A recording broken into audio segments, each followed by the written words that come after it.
The great alien council chamber was filled with strange voices, clicking sounds, and the deep hum of translators.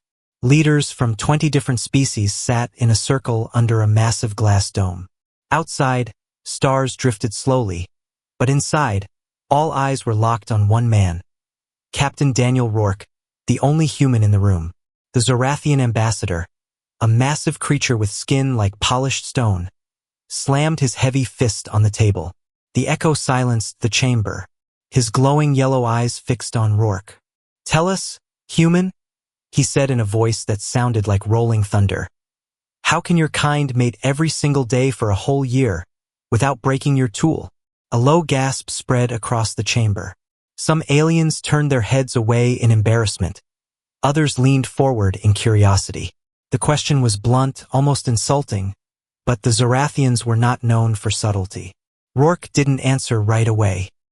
He stood calmly in his dark uniform, hands resting behind his back.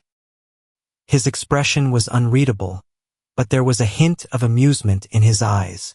One of the thin, insect-like Valens spoke up, clicking its mandibles. "It is not possible. No species can endure such activity without damage. On our homeworld, a male mates twice a year, anymore, and his body collapses." A tall, feathered alien hissed softly. "Perhaps the humans are lying. They exaggerate to appear stronger." But others shook their heads. Rumors about human endurance had spread for years. Soldiers whispered about human soldiers running for days without stopping, workers on colony worlds lifting loads heavier than alien machines, and lovers who could outlast any partner. But no one had dared to ask until now. The ambassador leaned forward, his voice rising. "We demand the truth. This is not idle curiosity.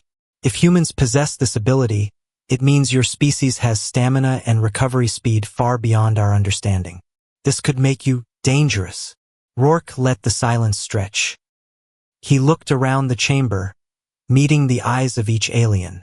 Some looked away quickly, uncomfortable under his steady gaze. Finally, he spoke, his voice calm but clear. "You want to know how we do it? How we can mate every day and still stand the next morning?" Every translator in the room hummed, carrying his words into alien ears. "It is not magic," Rourke said. "And it is not just our bodies. It is something deeper. Something no scan, no test, no machine can measure." The aliens leaned in. "What is it, human?" the ambassador demanded. Rourke smiled faintly. "I could tell you," he said, "but you would not believe me. The only way to understand is to see it for yourself." The chamber erupted in whispers, clicks, and growls. The idea of proving it was shocking, maybe even dangerous. But curiosity was already burning in their alien minds. Somewhere deep inside, Rourke knew this question was only the beginning. The council chamber buzzed with restless energy. The alien leaders spoke in low, urgent tones, their voices echoing under the glass dome. After Captain Rourke's words, there was no going back. They wanted proof. The Valen scientist, a tall insect-like creature with a thin frame, stood up and addressed the council. "We can run a series of medical tests.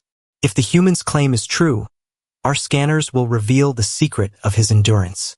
The Zorathian ambassador agreed instantly. "Prepare the station. I want results within the cycle." Rourke didn't resist. He simply nodded and followed the guards down a long, curved hallway toward the medical wing. The walls were made of smooth silver metal, and strange lights pulsed in slow waves. Every step echoed, making the walk feel longer than it was. Inside the lab, he was surrounded by a half-circle of alien scientists, some with 4 arms, some with scales, others covered in feathers. Their large black eyes studied him like he was a rare animal. "Remove your upper clothing," a soft-voiced healer from the Andari race requested. Rourke complied, revealing his muscular build. The aliens murmured among themselves, noting the density of his muscle fibers. They began attaching strange circular devices to his skin. One machine scanned his heart rate. Another measured his muscle recovery speed. A third monitored hormone levels. A small, cat-sized robot rolled forward and took a blood sample. The Valen scientist frowned at the data streaming across a glowing screen. Impossible. His recovery rate is over 300% faster than most known species. His blood cell regeneration is... The insect's mandibles clicked in confusion. It should not be possible. The Andari healer looked even more puzzled. And his bones? Denser than the warrior class of the Torcan. This is not normal biology, it's survival biology. Another alien, a reptilian with sharp ridges along its skull, muttered, "If this is real, humans could outlast any soldier in the galaxy." The Zorathian ambassador crossed his massive arms. "Then we must see it in action. No more theory." The scientists hesitated. "You mean, a live demonstration?" "Yes," the ambassador growled. "Pair the human with one of our best. A partner who has broken others before."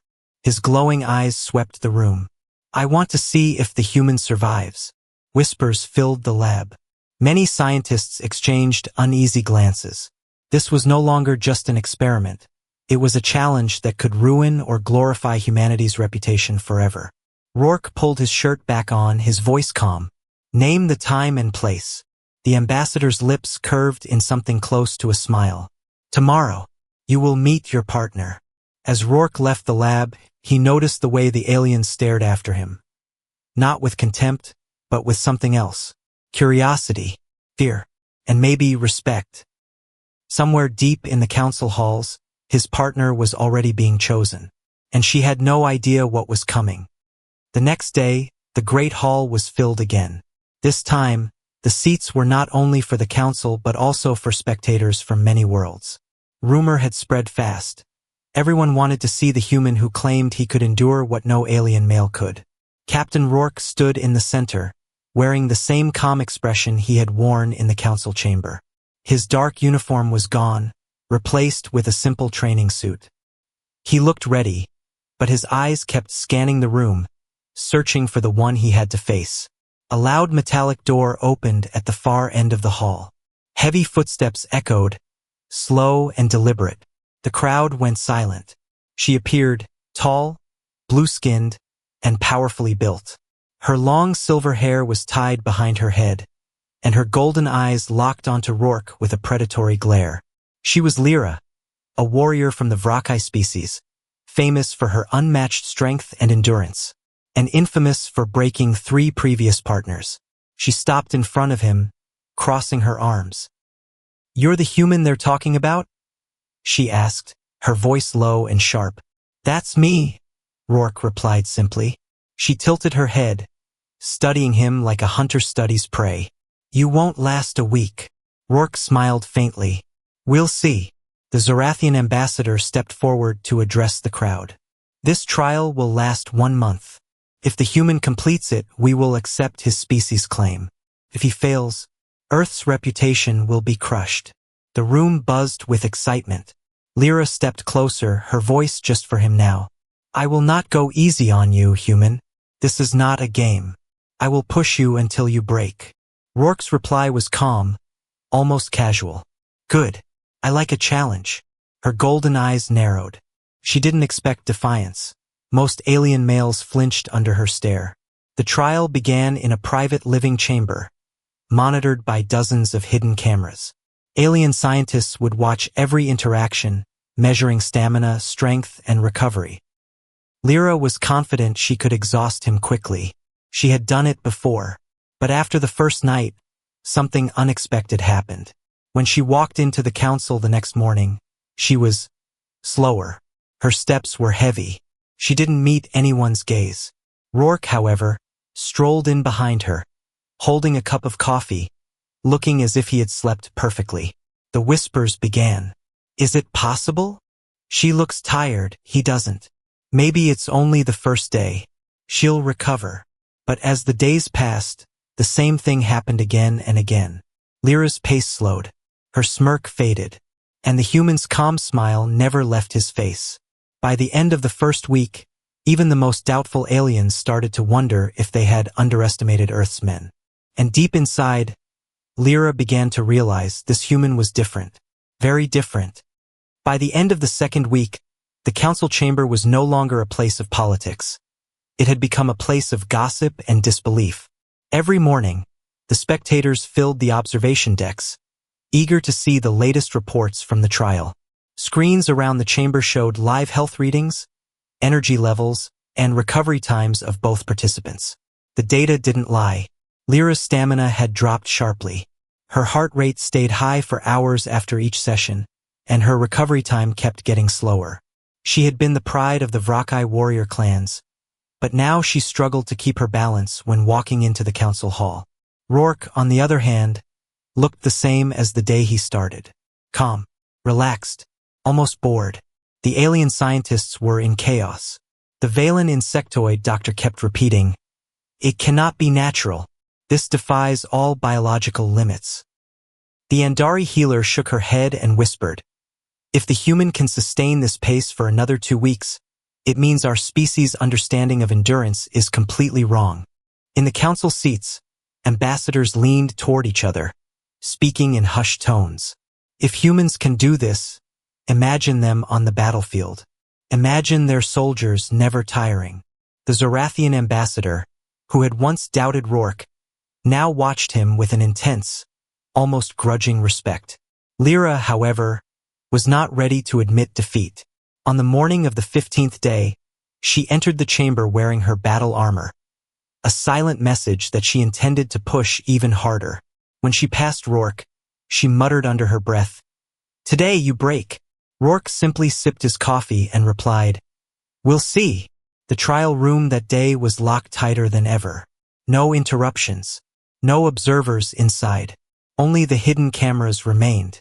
Hours later, when the door finally opened, the guards were stunned. Lyra walked out first, her steps heavy, her armor slightly dented. Her silver hair was messy, her breathing uneven. And then Rourke stepped out, calm, steady, his shirt slightly rumpled but his posture perfect. The council erupted in noise. Some aliens shouted in disbelief, others in admiration. The Valen scientists checked the readings again and again. No injury, no sign of exhaustion. The human is unchanged. For the first time, whispers of fear began to mix with curiosity. A reptilian ambassador leaned toward his aide. If they can do this every day for a year, imagine what else they can survive. That night, in her private quarters, Lyra stared at her reflection in the mirror. Her pride was wounded. She had mocked him, doubted him, but now she felt something else. Respect, and something she didn't want to name. Meanwhile, Rourke knew the trial wasn't over, but he also knew he had already won something more valuable than the council's approval. He had their attention, and their fear. The announcement shook the entire station. The trial would be extended, double the remaining days. The news spread through the corridors like wildfire. Some aliens laughed, certain the human would finally collapse. Others whispered that this was a dangerous mistake. In the private trial chamber, Lyra stood with her arms crossed, watching Rourke as he adjusted his training suit. She was breathing harder than normal even before they started. "You know what this means?" she said, her voice low. "They want to see you fall." Rourke zipped up his suit calmly. "Then they'll be disappointed." Lyra stared at him for a long moment. She had spent her life breaking challengers, pushing them past their limits. But this human wasn't just surviving, he was in control. And now, without realizing it, she began to change her approach. Instead of trying to break him immediately, she tested him. Longer sessions, unpredictable pace, sudden bursts of pressure. It was a predator's tactic, meant to wear him down mentally. But every time she thought he might falter, he surprised her. If she pushed harder, he adapted. If she tried to overwhelm him, he stayed calm. And when she slowed to catch her breath, he never mocked her. He simply waited, letting her recover before they continued. That patience unnerved her more than arrogance ever could. By the 22nd day, the change in her was visible to everyone watching. She no longer entered the council chamber with a smirk or a glare. Instead, she walked in beside Rourke, sometimes even matching his pace.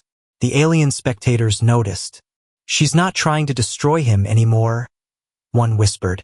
"It's almost like She's on his side. The Zorathian ambassador narrowed his glowing eyes. Is she weakening? Or changing loyalty? That night, during the trial, Lyra finally asked the question that had been growing inside her. Human, she said quietly, do you ever feel close to breaking? Rourke looked at her for a moment before answering. Of course, every time. But that's the point. You keep going even when you feel like you can't. That's what makes you stronger. She didn't reply right away.